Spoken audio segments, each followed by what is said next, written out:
संबंध को निभाने वाले संत जन कहा करते हैं कि इस संसार के संबंधी सबसे गहरा रिश्ता होता है पति पत्नी का।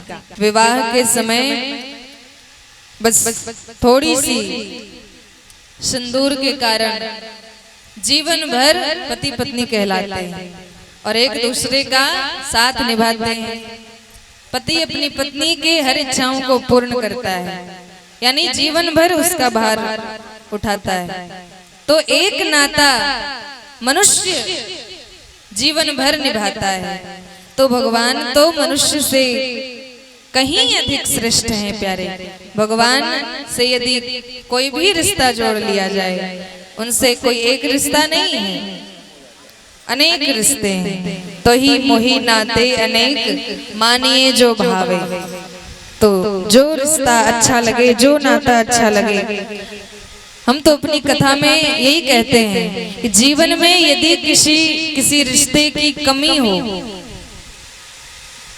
मैया ना हो, पिताजी ना हो, भाई ना हो, बहन ना हो, पति मर गया हो, जो रिश्ता कम हो, जिस रिश्ते की कमी हो, बस उसके जगह पे भगवान को रख दो। भगवान कहते हैं कि बस अपने इन जंजाल में ही कम से कम मुझे एक जगह दे दो, मुझसे भी वो जंजाल, वो प्रपंच जोड़ लो, उसी से उद्धार हो जाएगा। एक बार भगवान यमुना किनारे यमुना की रेत से खेल रहे थे अपने ग्वाल बालों के साथ। और क्या खेल रहे थे, तो गीली मिट्टी, यमुना के किनारे जो बालू है, उस गीले बालू को लेकर आगे दोनों पैर ऐसे रख देते और ऊपर से बालू ऐसे रखते, और गीले बालू आपस में सट जाते तो पैर हटाते तो बीच में वो घर जैसा बन जाता। तो ये घर बनाने का खेल खेलते।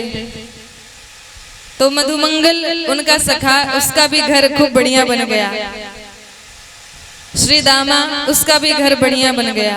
लेकिन भगवान कन्हैया जब भी घर बनाए टूट जाए, कभी घर अच्छा बने ही ना।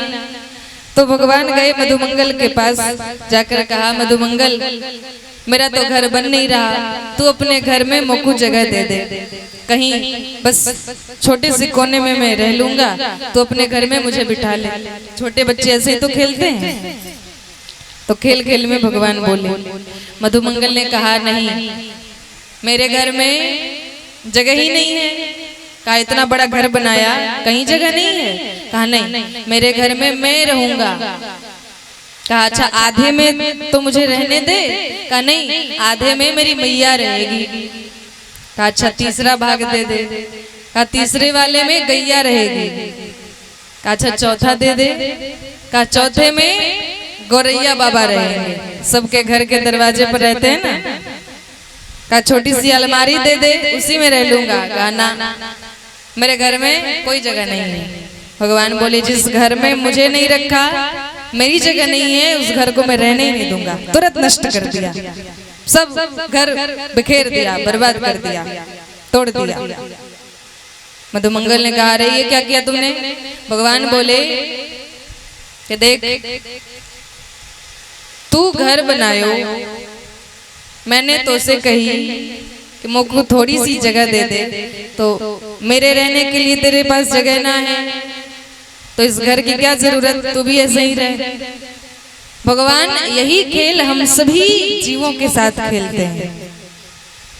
पूर्व जन्म के कर्मानुसार भगवान हमें खूब संपत्ति देते हैं, खूब सुख सुविधा देते हैं, लेकिन ये आशा करते हैं कि हम उन्हें भी उस सुख सुविधा में सम्मिलित करें। लेकिन हम तो ऐसा करते नहीं, उस सुख सुविधा में देने वाले को ही भूल जाते हैं। किसी साधक ने कहा, मैं नहीं, मेरा नहीं, यह तन किसी का है दिया, जो भी अपने पास है वह धन किसी का है दिया। हमें लगता है कि हमने कमाया, मैंने मेहनत करी तो मिली, लेकिन मेहनत का फल देने वाला कोई और होता है। कर्मण्यवाधिकारः, कर्म करने का सिर्फ अधिकार अपने पास है, उसका फल अपने पास नहीं है। फल तो भगवान देते हैं, इसलिए जो कुछ भी मिला है उन्होंने दिया। देने वाले ने दिया, वह भी दिया किस शान से। भगवान देते हैं तो कहते हैं मेरा भक्त है, मैं तुझे खूब दूंगा, खूब शान से देते हैं। लेकिन मेरा है यह लेने वाला, कह उठा अभिमान से। अरे मैं मेरा ये कहने वाला, मन किसी का है दिया, मैं नहीं मेरा नहीं, यह तन किसी का है दिया। तो अपना कुछ भी नहीं, लेकिन फिर भी सब कुछ अपना मानकर इस मूर्खता में जीते हैं और अंत समय आने पर रोते हैं। फिर लोग कहते हैं राम नाम सत्य है। ये बात प्रारंभ में समझ में नहीं आती, लेकिन यही समझना है। ये समझ गए तो बेड़ा पार हो जाएगा। और ये समझने के लिए अपने बस की कोई बात नहीं है, अपने बस में कुछ भी नहीं है। इसके लिए भी भगवान से बस निवेदन ही कर सकते हैं। हमारे यहाँ श्री रामानुज संप्रदाय में एक आचार्य हुए यामुनाचार्य जी महाराज, उन्होंने एक स्तोत्र रत्नावली की रचना की है और भगवान को सुनाया। उस स्तोत्र में उन्होंने केवल नैत्यानुसंधान किया है। नैत्यानुसंधान का मतलब अपने को भगवान के सामने नीच दिखाना, दीनहीन दिखाना।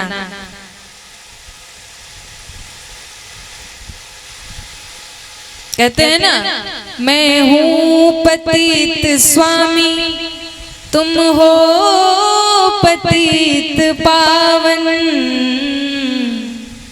मैं पतित हूँ, मैं पापी हूँ, ननिंदितम कर्म तदस्ति लोके सहस्त्रशो यन्न मया विधाई। अरे मेरे जैसा निंदित कर्म करने वाला इस दुनिया में कोई है ही नहीं। इसे कहते हैं नैत्यानुसंधान।